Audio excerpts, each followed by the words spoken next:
Casey voulait grimper sur un balcon pour échapper à Didi. Pauvre chouette!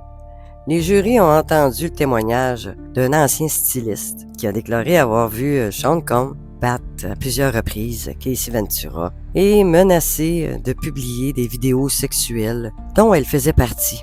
L'officier de police de Los Angeles, Christopher Ignacio, qui a répondu à l'appel de Kid Cudi le 22 décembre 2011, a déclaré que son partenaire et lui avaient répondu à un appel radio signalant un possible cambriolage chez Kid Cudi vers 8h20 du matin.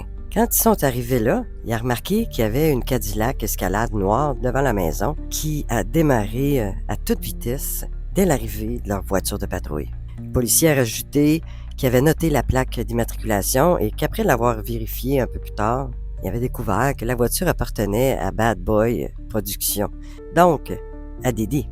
Il a constaté aussi que la porte d'entrée de la maison était déverrouillée et qu'aucun vol n'avait été signalé. Mais là, je me demande comment il a pu savoir qu'il n'y avait pas un vol qui avait été fait, là, si Kid Cudi n'avait pas encore été vérifié. En tout cas, Kid, lui, s'est ensuite rendu à la maison et a déposé une plainte formelle pour intrusion. Ah ouais, j'aimerais bien savoir, moi, s'il y a eu une suite là, à cette plainte-là.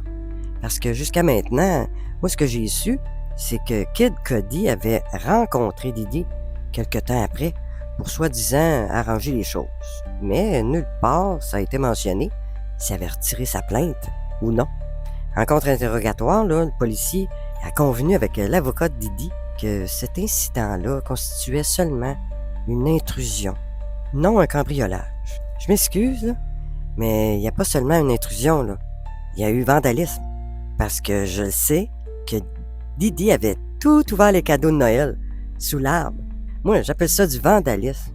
Ensuite de ça, la voiture est partie dès l'arrivée des policiers.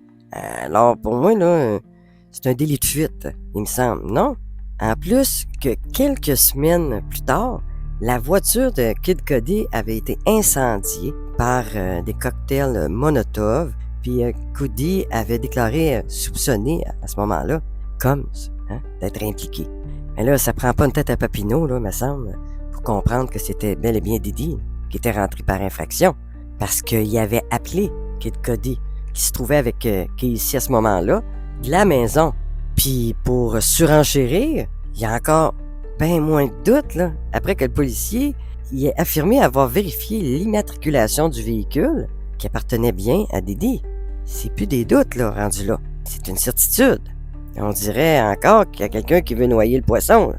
Après le témoignage là, du policier, l'accusation a appelé Lance Jiménez, un enquêteur sur les incendies criminels du service d'incendie de Los Angeles, qui s'est rendu au domicile de Cudi en janvier 2012 pour enquêter sur l'incendie allumé dans la Porsche là, de Kid, ayant déclaré que la Porsche avait un toit de toile et qui avait été découpé, puis qu'à l'intérieur, il y avait des motifs qui avaient brûlé. Il y avait aussi une bouteille, un mouchoir brûlé à l'intérieur de la voiture, mais la bouteille, elle n'avait pas explosé, semble-t-il.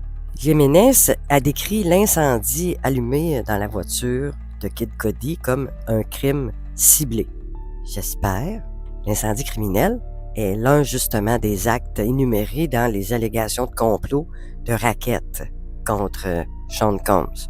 Le troisième témoin était le styliste de célébrité Deontay Nash, qui a travaillé avec Combs et Casey de 2008 à 2018. Et il s'était lié d'amitié avec Casey. Il a témoigné avoir vu Didi la frapper à plusieurs reprises. Même un incident survenu en 2013 ou 2014 où Casey aurait été attaqué par Didi et aurait eu une hémorragie cérébrale. Ben oui, toi, s'il avait fait quelque chose, là, ce Jiménez, là, peut-être qu'elle n'aurait pas eu d'hémorragie. En tout cas, il paraît qu'il a fait de quoi. Il aurait sauté sur le dos de Didi avec Mia, un nom fictif, là, d'une ancienne assistante de Combs. Puis que Combs, là, les aurait projetés, là, puis Casey s'était cogné la tête contre le cadre du lit. Ça me dit quelque chose, ça. Elle s'était blessée le sourcil. Mon Dieu, il est donc bien fort, ce Didi-là. Nash a déclaré aussi au tribunal que Didi menaçait tout le temps Casey avec sa carrière musicale. Il disait qu'elle n'allait pas publier ses chansons si elle faisait pas ce qu'il voulait. Il a entendu Didi la menacer souvent aussi, des vidéos là, explicites qu'elle allait les publier partout, même sur les lieux de travail de ses parents.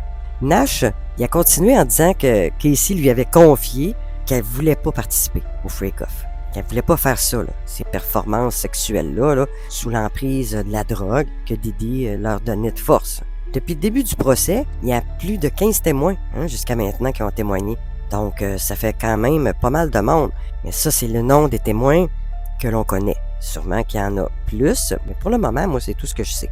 Le procès devrait se poursuivre pendant environ encore 6 semaines. Fait que abonne-toi à ma chaîne, fais le pouce, puis active toutes les notifications si tu veux rien manquer de ce procès-là, bien sûr. Parce que c'est loin d'être terminé, ça.